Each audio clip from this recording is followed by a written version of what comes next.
Welcome to Chapter 6, and today we're going to be discussing what's called bond character.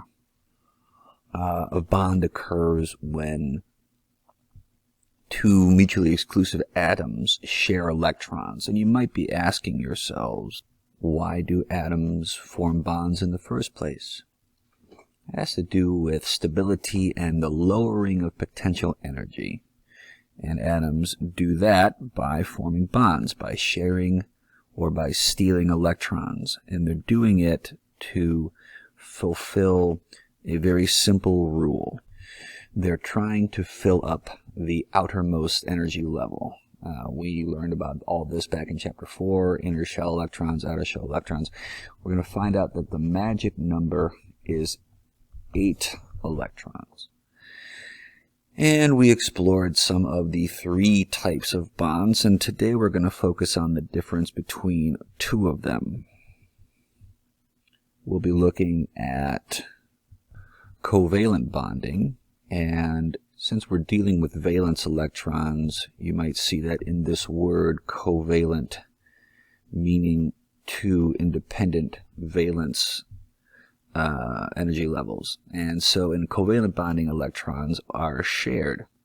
So we see in this example that fluorine each only has 7, but if each fluorine is willing to share 1 electron with another fluorine atom, they get access to this magic number of 8. And you can share electrons between more than 1 atom. Here's a situation where oxygens each have 6 and the hydrogens each have 1. And as long as everybody's willing to share, this oxygen has access to 8. And before you freak out and say, well, these hydrogens each only have access to 2, we'll discuss why hydrogen can only hold 2 electrons in the first place. The other type of bond that we're going to be looking at is what we call an ionic bond, where electrons aren't shared at all, but in fact are transferred from one atom to another. You might even look at it as one atom is stealing an electron from another. And so we're going to call this bond character. And let's take a look at how we're going to determine bond character, whether a bond is covalent or ionic. I'll show you how it works. So let's begin by asking ourselves, what's this thing called electronegativity? And we remember from Chapter 5 that it's also used synonymously with a word called, well, a couple of words called electron affinity. We might call that desire for an electron, even though that's really not what atoms do. So our working definition of electronegativity is a real simple one. We're going to call it this. Electronegativity could be defined very simply as the measure of an atom's ability to attract electrons. And if we remember from Chapter 5, there is a trend in the distribution of electronegativity, and very simply it looks like this. So this is a version of the periodic table that lists electronegativity in 2 ways. It shows it via color and number. And our electronegativity is going to be measured on a scale from 0 to 4, 4 being the largest. It's an arbitrary number, and there are no units. What we should be most concerned with is that fluorine is the most electronegative element on the periodic table. We are ignoring the noble gases because there's really no desire for them to form bonds, because as per their definition and having an electron configuration of S2p6, they've already got 8.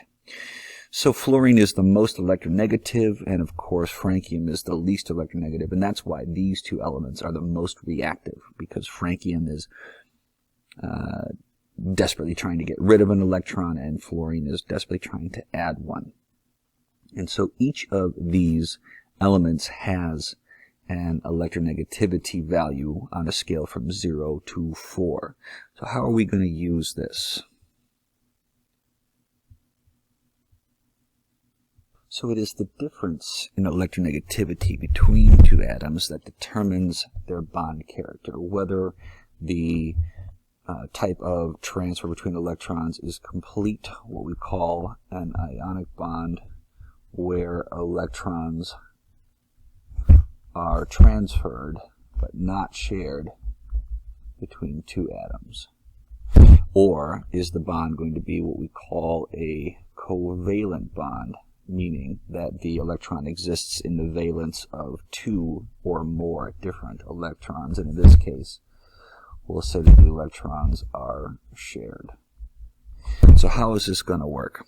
We have this handy chart that shows us the divisions in electronegativity differences and bond character. Looks like this.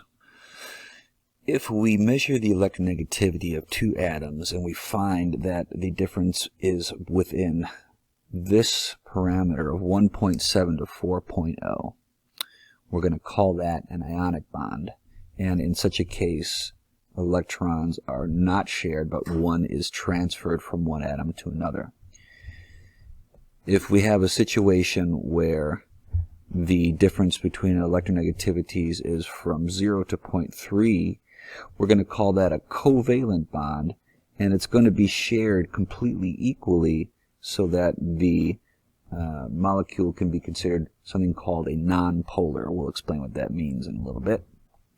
And finally, if the difference is within this parameter of 0.3 to 1.7, we'll call that what's called a covalent bond that is polar. And in a case like that, it means that the electrons are shared but not equally. Let's try a couple of these and I'll show you what we mean. So here we have something called two elements called sodium and chlorine, and we have a measure of their electronegativities. Sodium has an electronegativity of 0.9 and chlorine has an electronegativity of 3.0. We're going to calculate the difference. We're going to call this delta En. This will be the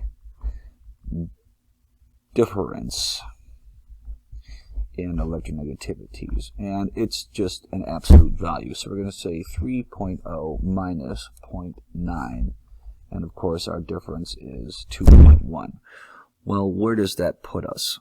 And if we reference this chart from up here, this difference of 2.1 puts it right in the middle of this distinction, and that makes this an ionic bond. What this means is that the electrons are not shared, but in fact one is transferred from the least electronegative element to the most electronegative element in this situation. It looks like this. We know that sodium has one extra electron in its outermost energy level. We know this because sodium has an electron configuration that ends 3s1. By the same token, we know that chlorine has an electron configuration that ends 3s2, 3p5, so it has 7 electrons and is trying to fill in this extra one. Well, if sodium has an electronegativity of 0.9 and chlorine has an electronegativity of 3.0, that means that chlorine's electronegativity is strong enough that it actually steals this extra electron from sodium, and now chlorine's outermost energy level has 8, and because sodium got rid of its extra one, its outermost energy level has 8. And what holds these together is the fact that sodium has a net positive charge and chlorine has a net negative charge, and the electrostatic attraction between them is what holds them together. So in an ionic bond, the electrons are not shared at all. In a covalent bond, they are, but what we're going to learn is that they're not always shared equally. Here's how this works. According to this chart, if our difference in electronegativity is from 0 to 0.3, we're going to call that a nonpolar covalent bond. And as far as we are concerned, if a bond is nonpolar, we'll say that that means that the electrons are shared equally, and that means that they spend equal amounts of time around both atoms. Let's take a look at one example. So let's take a look at an example like molecular hydrogen. And so we have two hydrogen atoms. They each have an electron configuration that ends s1, so that means we know they each have a single electron in their valence. And if we were to look at our chart, hydrogen has an electronegativity of 2.1. And that means that our delta En, our difference in electronegativity, 2.1 minus 2.1 equals 0. Well, that means that these are shared completely equally because it falls within this range. What this means is because neither atom has an electronegativity that is greater than the other, that these two electrons are being shared equally and that they spend equal amounts of time around both atoms. Meaning that this bond itself is nonpolar because both electrons are found on both atoms at equal amounts of time. And you're asking yourself, why is it that hydrogen is totally cool with only having 2? Well, let's remember, ladies and gentlemen, it's in energy level 1. That means that it only has room for 2. And that means that hydrogen is totally cool with only having 2. Let's take a look at one more. In a type of bond that we'll call the polar covalent bond, the electrons are shared, but not equally, because they're going to spend more time around the atom with greater electronegativity. Let's take an example. Well, let's say that we wanted to calculate the difference in electronegativity between an atom of oxygen and an atom of hydrogen. So we're simply going to subtract oxygen, it's got an electronegativity of 3.5, minus hydrogen's electronegativity, which is 2.1, and we get 1.4. If we look at our little chart, that puts us right here between 0.3 and 1.7. In a case like this, the electrons are shared but not equally, and what that means is that the oxygen, being more electronegative, gets a hold of the electrons more often than the hydrogen. And here's what this looks like. So what this diagram is trying to show us is that the oxygen's got a greater pull on the electrons than the hydrogen does. That makes this side of the molecule negative because the electrons themselves are spending way more time around this side of the molecule and occasionally pop out to orbit around the hydrogen. And so that's going to make this side of the molecule relatively negative charged. It's going to make this side of the molecule relatively positive charged.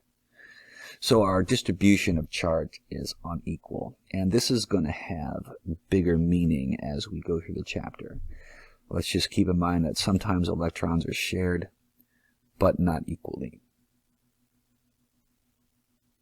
So the last thing we're going to practice is how many valence electrons does an atom have at a quick glance. So let's remember back in lab 5A and I asked you all to do this. So in lab 5A I was asking you to tell me the outermost electron configuration of these elements in the periodic table. So let's let the magic of technology help us out and we'll fill the whole thing in.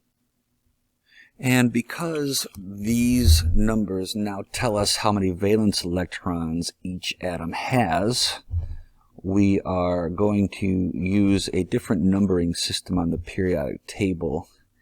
And all this does is tell us how many valence electrons each atom has. So everybody in group 1 has 1 valence electron, 2, 3, 4, 5, 6, 7, 8. Well, we're going to use one more quick shorthand for indicating how many each of these have, and it's called electron dot notation. It looks like this. So what I'm going to do with electron dot notation is I'm simply going to use the element's symbol, hydrogen, and then I'm going to indicate with a dot how many valence electrons are in an atom of hydrogen. If I was going to do that with helium, it would look like this. So here is this same table that we just saw, and this is what it looks like when we use electron dot notation. And remember that the group number now tells us how many electrons are in each valence.